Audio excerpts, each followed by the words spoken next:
The Barons of Memphis, Marnie Gellhorn.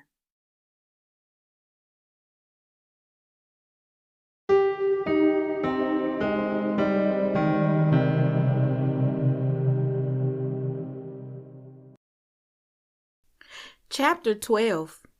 Beale Street. Court and his contact at the San Jose Mercury had made a deal for me to write a series of dispatches from Memphis at the beginning of the trial.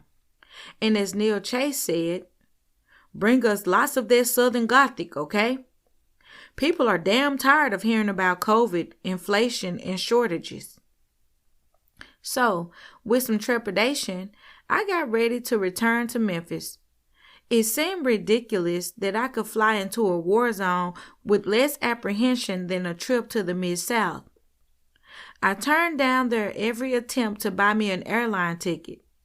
I used Henry as my excuse, but the truth was I needed the time afforded by a 4-day drive to sort out the chaos in my head. I packed a variety of clothing for the unpredictable Mid-South weather, which could be blazing hot or monsoon-like during the spring, along with some food for Henry, his litter box, and scratching post. Once I had Henry in his carrier, I got in, took a deep breath, and started the drive home. It sure felt like home when it shouldn't, for so many reasons. But I had so many reasons to love Memphis too, even after everything that had happened. Memphis was family, in a way that didn't otherwise exist anymore except in movies, books, and recollections. Of course, that's the reason that a story this twisted and tangled could only happen there. I'd rented a small garage apartment behind the Ansdale mansion in a quiet little maze of streets off Lamar. It put me close to downtown and far away from East Memphis, where most of my more recent memories resided. Once I got Henry settled, I pulled out my phone and called Yogi, of course. She and another of our sorority sisters, Steph Lynn, agreed to meet me for a late lunch. I could imagine Steph Lynn's sigh as I suggested interstate barbecue, but there was no better place in Memphis to remind me I was home. Steph Lynn was a Zumba instructor and a life fitness coach for most of Memphis, but I knew she wouldn't begrudge me some beef ribs on my homecoming. She might not be crazy about all the fixings, but she wouldn't argue with my choice of restaurant, even if arguing about barbecue restaurants was a pastime for a lot of my friends.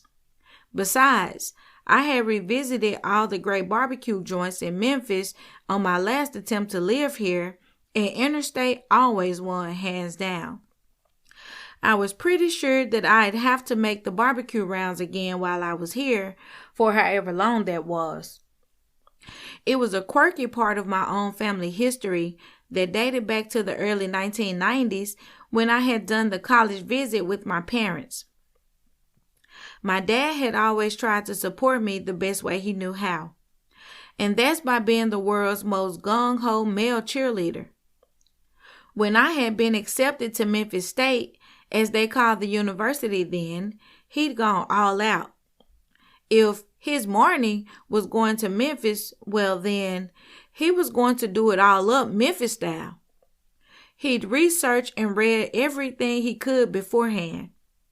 This was before the internet, so that meant ordering travel guides from state travel boards, reading the encyclopedia, and whatever books you could find. My parents weren't entirely unfamiliar with the area.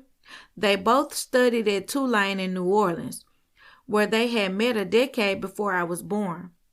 So on our grand arrival to Memphis, we'd gone to Graceland, Beale Street, cruised by Liberty Land, saw an exhibit on the Etruscans at the Pink Palace, and embarked on a week-long barbecue-only food tour.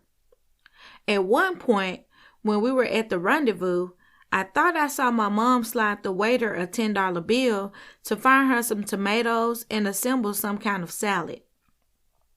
We were halfway through the week at that point, and Mom was ready to tap out. She'd been game at Corky's, Leonard's Barbecue, the Blue City Cafe, and a whole handful of hole-in-the-wall joints that my dad was so proud that he's found. She'd even gone along with getting some barbecue from a converted oil drum attached to a pickup truck on a vacant lot in Orange Mound. But nope. By the time we went to the rendezvous, my mom was done. At the time, I found my dad's crazy enthusiasm for all things Memphis weird and embarrassing.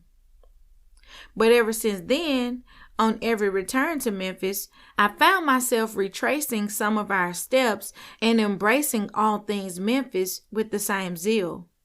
Of course, it was memories like these that reminded me of all the unconventional ways we'd lived our lives.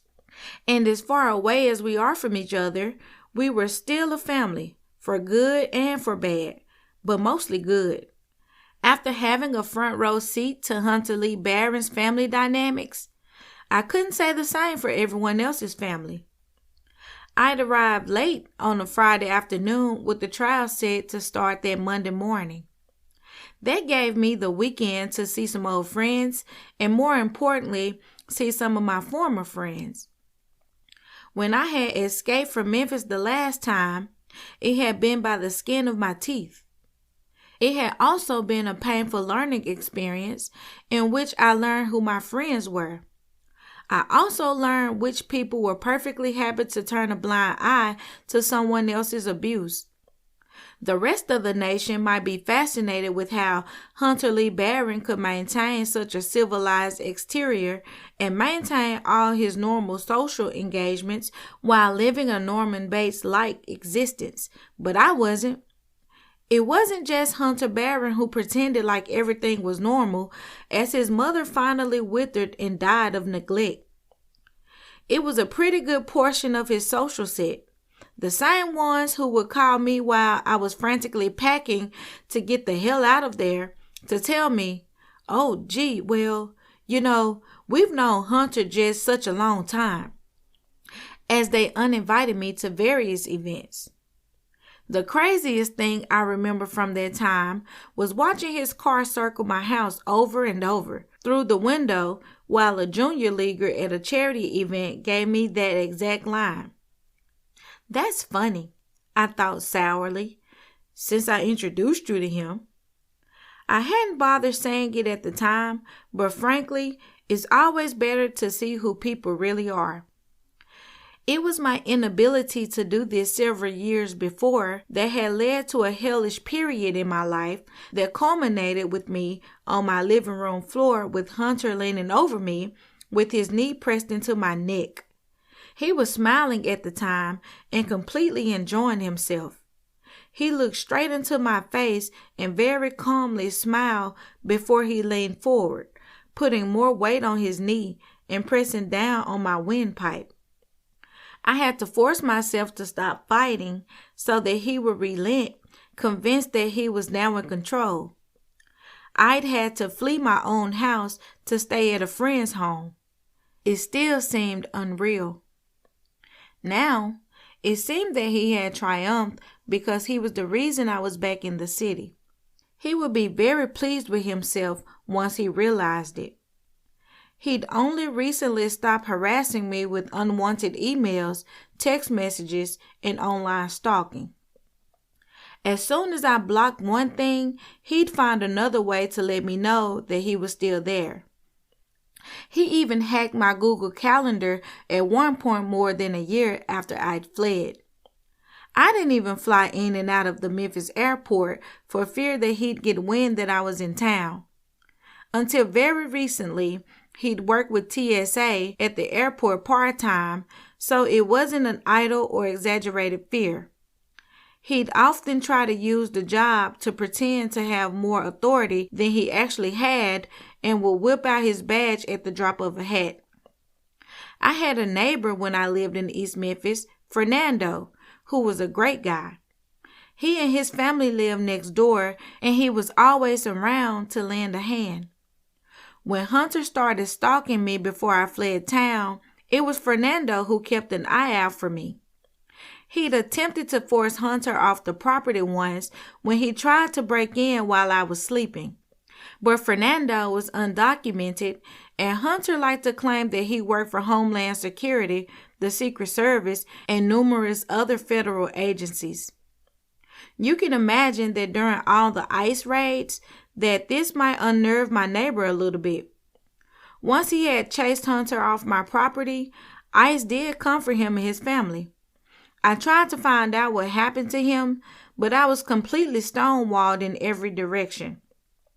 I knew he originally was from Veracruz and that he and his family had fled after his wife's younger brother was murdered by a gang that wanted to use their family's restaurant as a regular meeting place. I still felt sick inside when I thought about Fernando and his family being deported because he attempted to protect me. It hit so close to home after Ahmaud, and the unfairness of it all was unbearable. People like Hunter got away with just about anything. He was the reason I lost faith in the system. Even after everything that had happened with Ahmaud, I still believed in the police and their courts. Weren't they there for situations just like that? Isn't that why restraining orders were invented? Especially after he tried to break into my house while I was sleeping. But amazingly, almost incredulously, after finally deciding that no amount of personal embarrassment or shame would stop me, I reported him to the police and asked for help. That's when I learned that all the Lifetime movies were true. When the board-sounding officer said, "Well, ma'am, I'm sorry, but that sounds like a personal problem to me." I could tell by his voice that he was in his late 40s or early 50s, and I wondered if he'd gone to school with Hunter. It seemed like the whole world had. That was the moment I knew I had to run, and that was well before I knew the depth of Hunter's deception. I shook my head to push away all of the memories that came flooding back and took a couple of deep breaths. I needed to get back to the job at hand. I had spent much of Friday evening and Saturday morning calling all of Hunter's childhood friends. With the help of one of the very few former friends of his who had crossed the unmarked boundaries to help me before their terrifying move away from the city, I'd compiled a list of names along with a short couple of sentences to connect the names to relationships over the years. Rebecca Rubin had died of a suspected suicide after an accident, but the rest of Hunter's childhood playmates were still here on their old playground. I'd started with Jody Lewis, mainly because she and I had always butted heads in the past. She had dated and dumped Hunter, yet had remained possessive of him all the same. She also had a real mean streak and had intentionally caused a falling out with several of the members of the original group. If there was anyone who might be willing to shed some more light on Hunter Lee Baron, surely out of spite, it was Jody Lewis. Jody, who was now married to her third husband, Blake, surprisingly agreed to meet me. Since we had a contentious past, I decided to stick firmly to neutral territory. We decided to meet by the Levitt-Shell open-air amphitheater in Overton Park. It was outside, so we would have plenty of privacy. We decided to meet in the morning before the heat became too oppressive. I brought a couple of coffees and some Gibson donuts to help break the ice. We made a little bit of small talk and exchanged faint pleasantries while we chewed on a couple donuts. I knew she didn't really care about wine tasting in Sonoma, but it was in an innocuous enough way to start the conversation. The last time I had seen her was in a nightclub on the Highland Strip where she'd done everything she could to bully me with her high school best. At one point, she used all 5 feet, 10 inches of her height to try and physically block me as I exited the restroom so that she could give me a warning. I remember being almost amused at her antics at the time. Blake had been her date for the evening, And here she was threatening me over Hunter, who I frankly didn't even want. I'd been trying to extricate myself from the relationship even then. Nevertheless, we both pretended that we didn't remember that evening as I asked if she had any information that would shed some light on recent events. "Ever since you called the other night, I've been thinking about it," she said, with her long, dirty blonde hair falling in her face. "I've known him for so many years, and at first when you asked, I was really ready to defend him, to fight for him tooth and nail. But after you hung up, I just put down the phone and started really thinking about the Hunter I've known all this time." She paused, and her eyes became glossy with unshed tears. "I started thinking about all the times we would hang out, especially after school. You know, he had all these lines, these things that he would say, and he was always just so cool, but kind of weird at the same time, you know. But then I started thinking back to the actual conversations we used to have, because, you know, when we were together, we fought a lot," she continued. "And the more I thought about conversations we'd had and the fights, the more I started just thinking about stuff he would say to other people when I was around. I was going to come here and tell you that there was no way that Hunter could have harmed his mother, and that he adored her, and that he would never do something like that. But last night, while Blake was sleeping, I couldn't. My mind just kept racing through these conversations over and over. Then I remembered something Rebecca Rubin told me, maybe 15 years ago, well before she died. She had been dating Hunter not too long before he finally got married. Rebecca told me that she had finally had to break it off with Hunter because the longer they dated, the more she saw that he wasn't dating her. He was dating her money. She said she realized it one night when he was driving them to dinner in her car, talking about this really exorbitantly expensive and exclusive restaurant he wanted to go to and how they needed to make plans to go. And well, Rebecca told me she was just struck by how she was just the means, the credit card, and the social entry for him to do all of these extravagant things that he felt he deserved. She said she realized she was his literal meal ticket, and she broke it off with him the next morning. Jody took a deep breath, shook her head, and continued. I didn't put a lot of stock into Rebecca's story back then because, you know, she was just so wealthy compared to a lot of us. I figured when you have that kind of money, maybe other people do seem like they like you for reasons other than yourself. I don't know. It's never been a problem that I've had. She shuddered a little and took a sip of her coffee. But now I think maybe I misread all the signs. And to be honest, yesterday, I just had this thought and I can't get it out of my head. It's been devastating.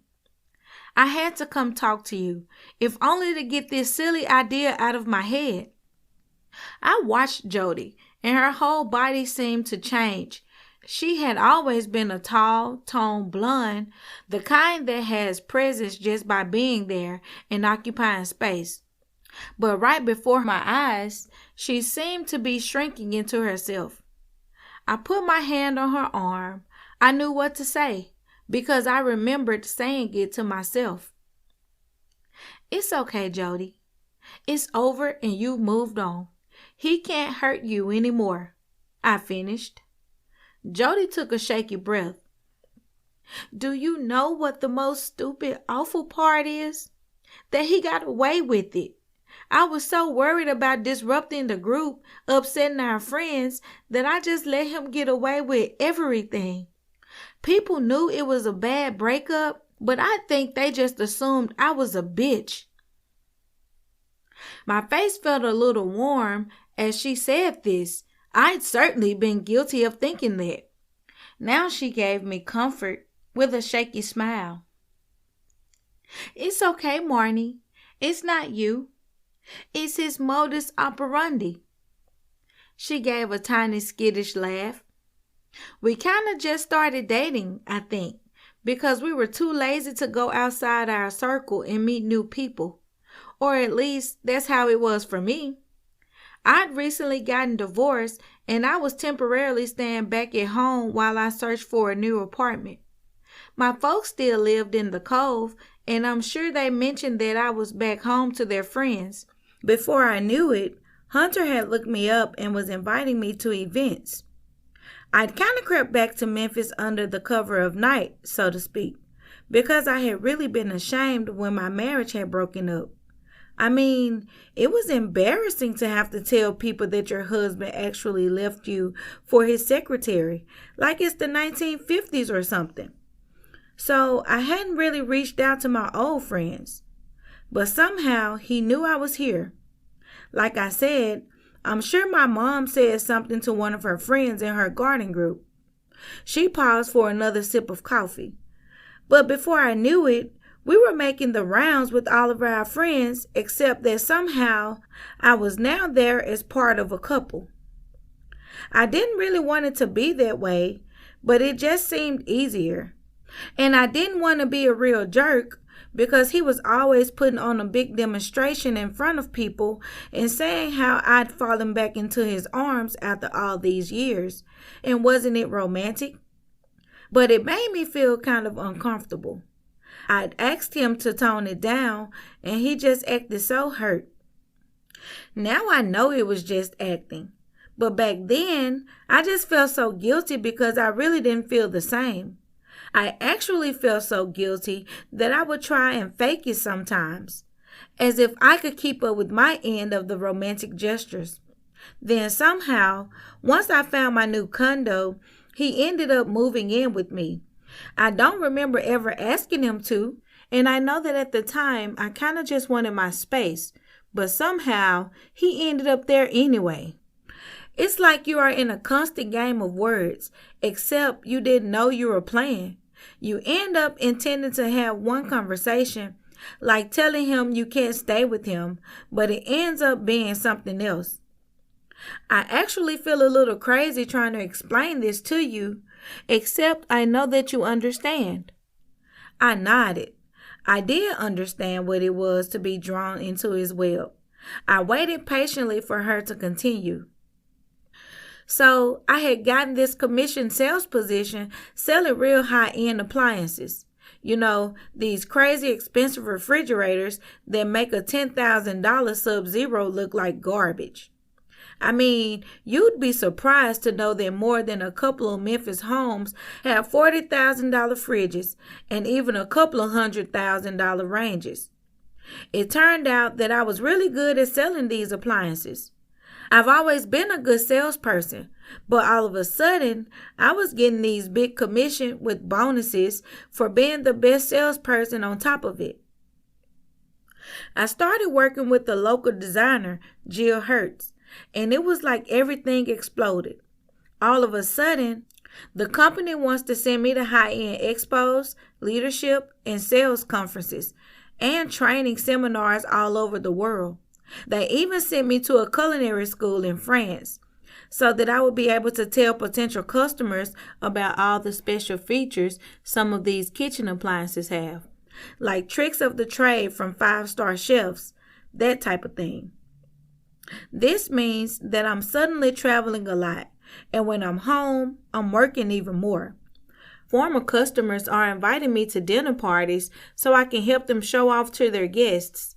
It was just getting really crazy. The first weird thing that happens is that I am on an international trip to Belgium when Hunter calls me and tells me there's been a break-in. I'm upset.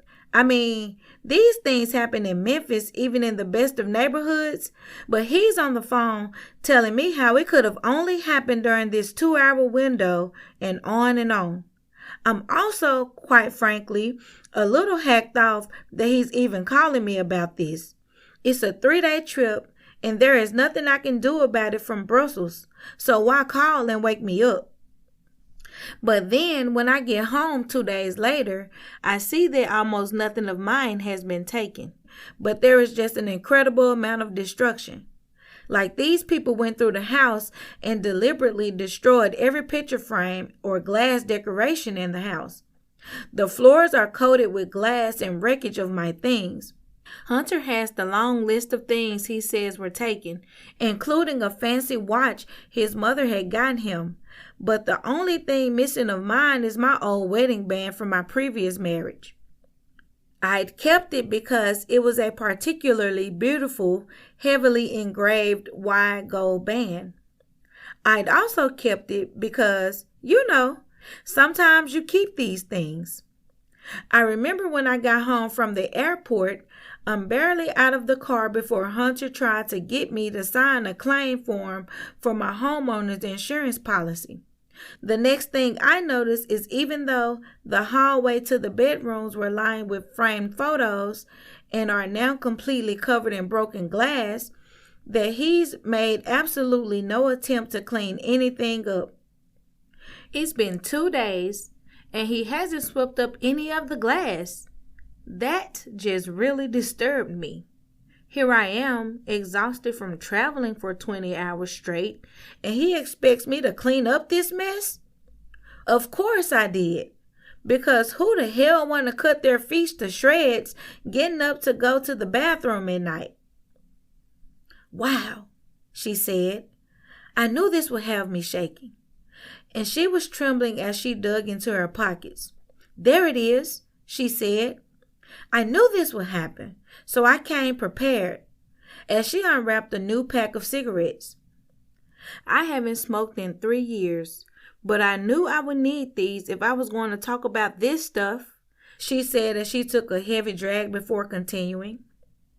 So, after a week or so, I get this fairly modest insurance check.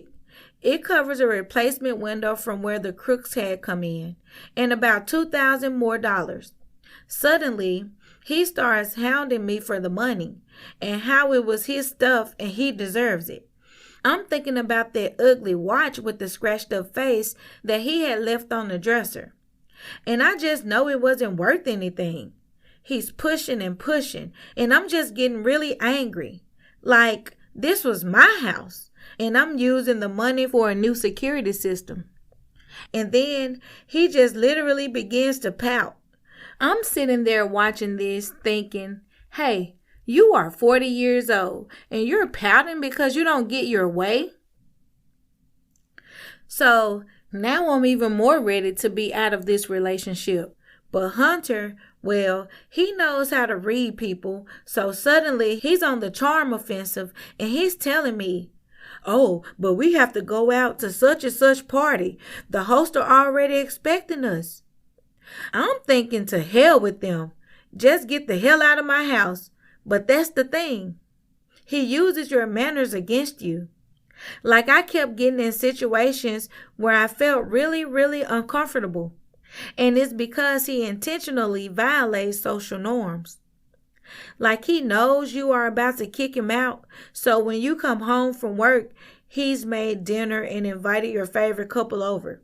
He knows that you'll be too embarrassed to say anything with other people around.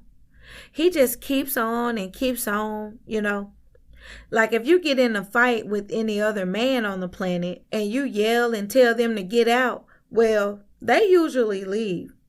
Not only doesn't he leave, he follows you room to room as he berates you while you try to escape him. It actually got to the point where I would feel suicidal because I thought the only way I could get him to leave me alone was if I was dead. I had that horrible thought one day after he chased me to the bathroom.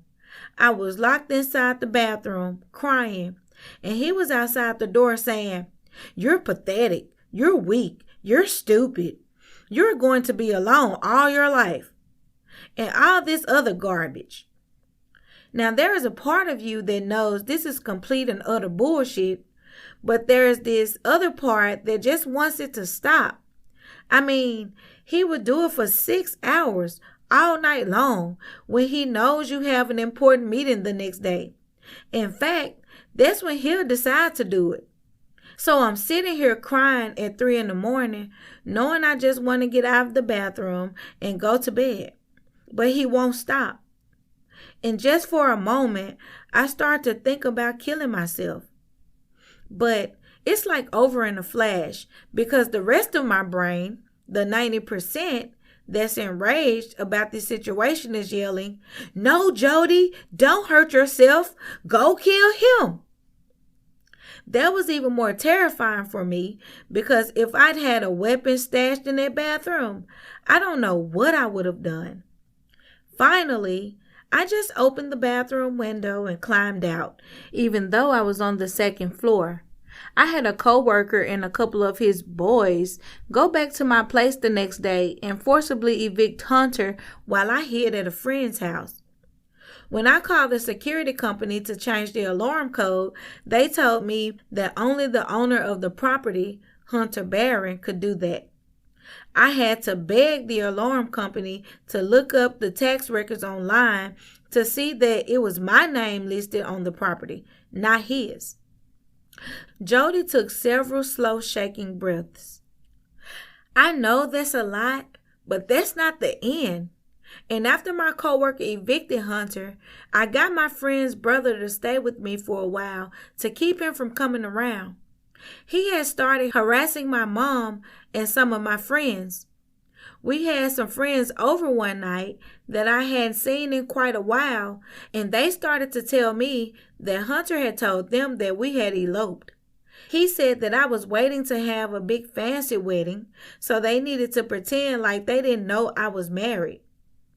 A couple of other friends then told me that he had confided in them that I was really, really depressed, and he was very concerned that I was going to take some pills and kill myself.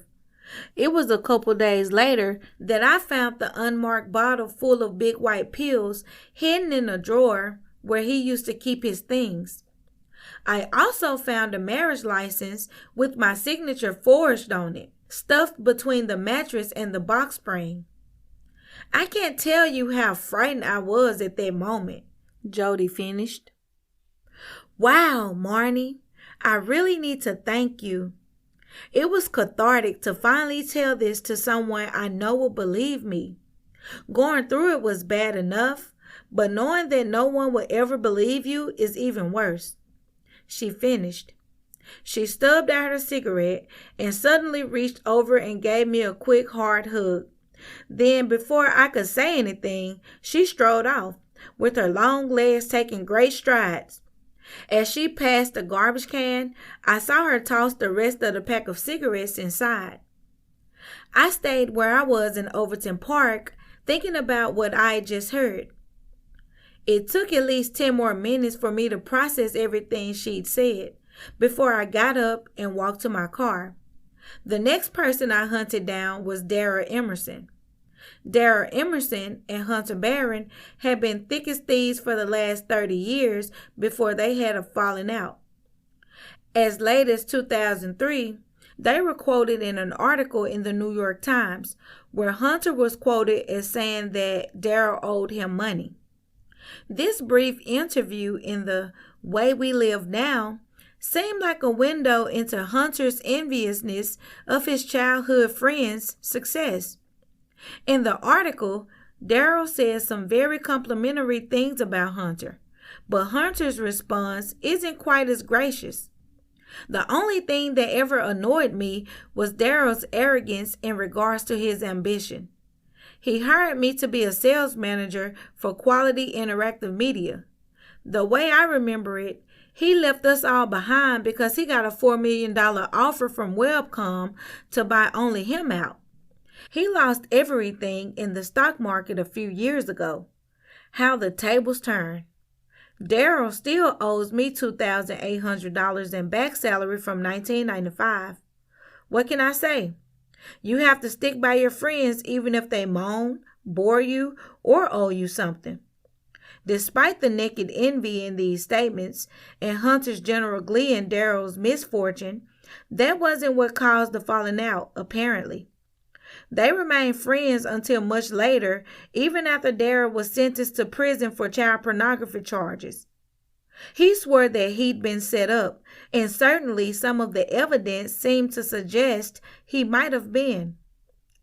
Suspiciously, the child porn hadn't been found on Daryl's computer, but on his ex-wife's computer more than 2 years after their divorce, after she'd asked another of their mutual friends, Joel Peltz, to search the computer. The whole story just seemed fishy. But as soon as someone starts talking about naked little kids, it just gets so icky that we all look away. But if you didn't look away, it made for a real made-for-TV mystery. In lieu of the fact that Daryl was a software engineer, as well as the fact that he had gone through a particularly contentious divorce with Joel implicated as part of a love triangle, Daryl's claims didn't seem entirely implausible. Hunter had stuck by Daryl through the case, the sentencing, and the subsequent failed appeal. He had even served as a witness on Daryl's behalf to the FBI, discussing the issues with Joel's credibility. All that only to have a falling out a short time later. Daryl had remained closed-mouthed about it ever since. But now that it was Hunter in the courtroom, I hoped that he would be more forthcoming. I called Daryl several times, but he refused to answer my calls. I managed to get him on the phone, but he hung up as soon as I told him why I was calling. I was really disappointed at his refusal to speak with me because I felt like whatever caused the rift between Hunter and Daryl would have been significant. It certainly would have given me more insight into Hunter Baron's psyche. After being immersed in the twisted world that surrounded Hunter Baron, I needed to focus on something. In between phone calls and arranging interviews, my friends were urging me to go out, date, and enjoy myself.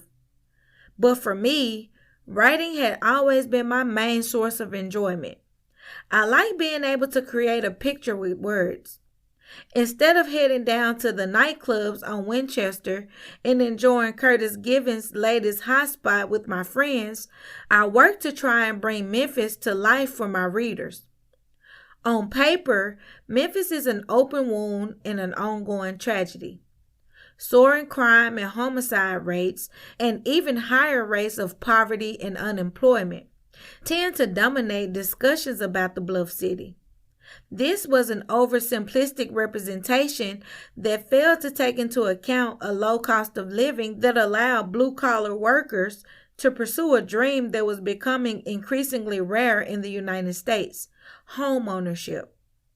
For $50,000, often much less, and a little elbow grease, anyone in Memphis could own their own home. Now, often their home was in a war zone, but just as often, you could see well-manicured lawns, freshly painted exteriors, and meticulously maintained homes scattered among blocks of homes where the average price remained in the teens or low 20s. There was also racism to contend with, where the blatant, like flags of the stars and bars, and homages to Southern heritage, to the everyday microaggressions that were endured by the African American majority that was still shut out of many economic opportunities. If the prerequisite for success is an Ivy League college education and the entrance exam for the Ivies consisted of having a private school pedigree, then Memphis, like other cities, continued to erect barriers to keep minorities and middle and lower class whites out. Even in an unaffordable city like Memphis, annual private school dues could run double to that of the state universities down the street. But that's not the whole story of Memphis, and it wasn't the only story I wanted to tell. The numerous colleges and universities in town did provide for an excellent education, so there was a burgeoning African American upper middle class. They brought with them their values and culture, which greatly enhanced the city. While most information on Memphis focused on the blues and depiction of lower-class blacks, this ignored the many contributions of this educated and growing sector that gave meaning to the lives of residents of the River City. Numerous fraternal orders, Prince Hall Masons, and other private clubs were dedicated to providing opportunities through scholarships, mentoring, and apprenticeships to the community. A strong backbone of community service and church-going meant that Memphis still leads the nation in charitable donations and outreach programs. It was hard to bring this Memphis to life on paper, and this Memphis that I had come to know and love since my freshman year. There were debutante balls for residents from all sectors of the city, from the still racially segregated country clubs to the Rowers, a group of young girls in an affiliation with one of the African American sororities. In this, there was a duality or a duplication of Memphis society.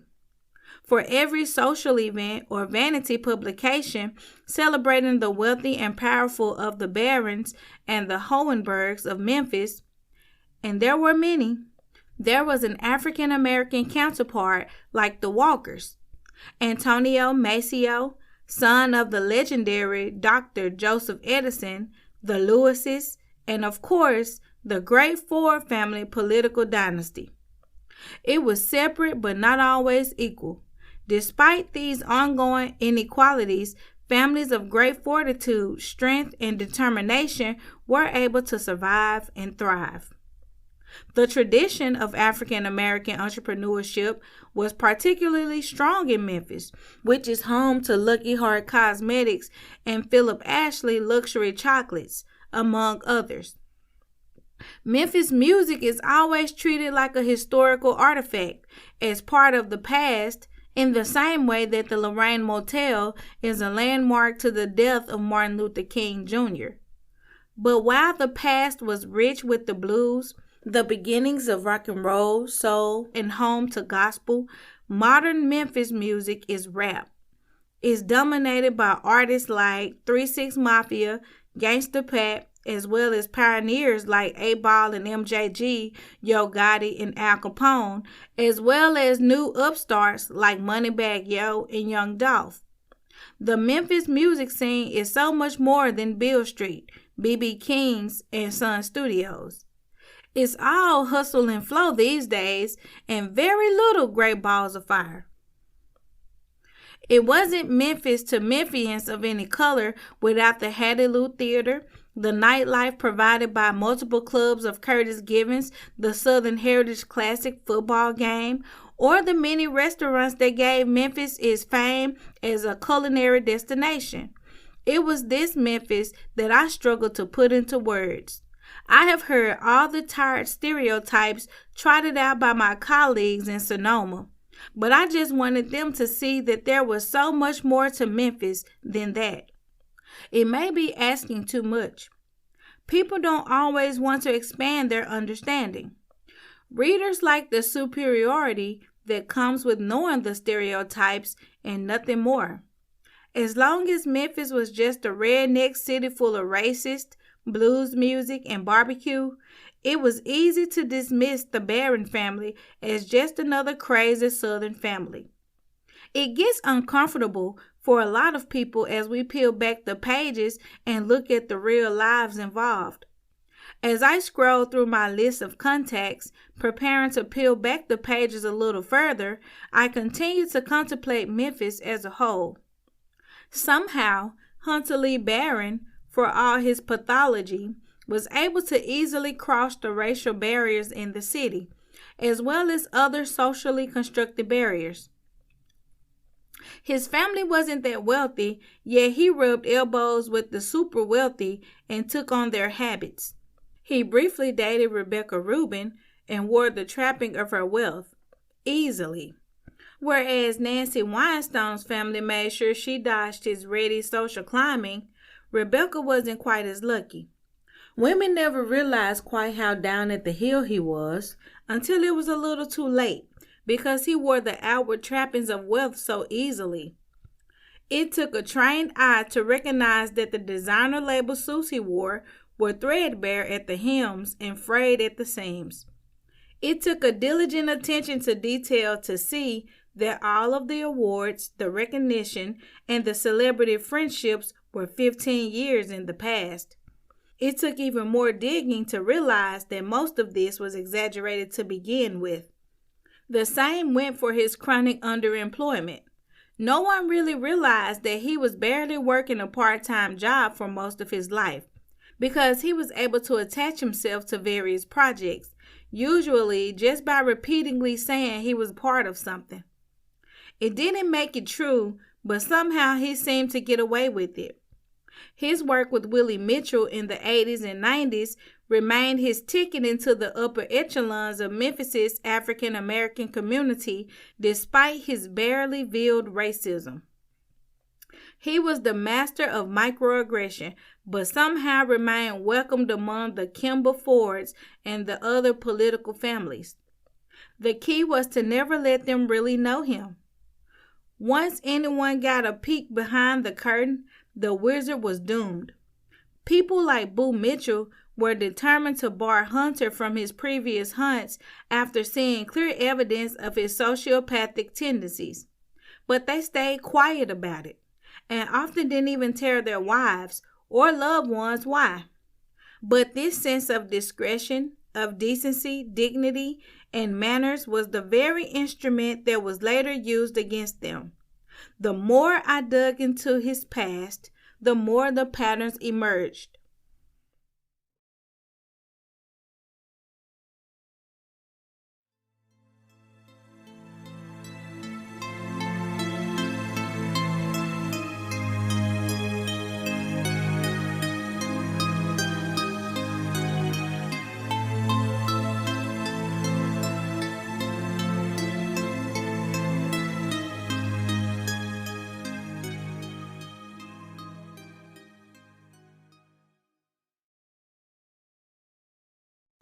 This episode was narrated by Zeporiah Gray of RMP Studios in Memphis, Tennessee.